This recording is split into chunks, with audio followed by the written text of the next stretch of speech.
Hello mga besh. Let's eat juicy pomelo. Charot. Kabugaw.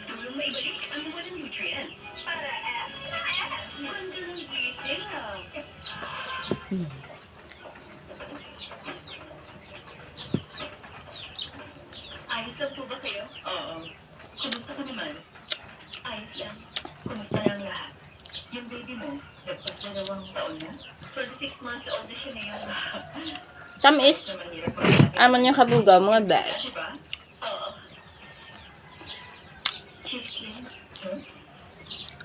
Nasurpresa ba kayo nung tinext ko? Pag-ulang ko nila, ma'am, tamis. Tapos kuri itsura.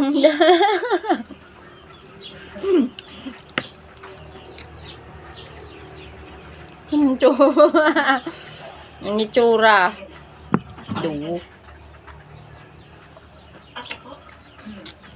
Kapareho lang ko ng trabaho sa tenant planning, pero 80% lang ng sweldo mo kaya ko ibigay sa'yo. Pero sigurahin ko makakakuha ka ng incentives. Wala naman akong problema sa sweldo. Sa tingin niyo kaya kung gawin yung trabaho, ilang taon na ako hindi nagtatrabaho. Kailan ka pa nag-alala ng ganyan? Ayaw mo ba sa kumpanya dahil maliit lang to? Hindi po. Nagpapasalamat na ako dahil gusto ko pa rin ako makatrabaho. Magtrabaho tayo.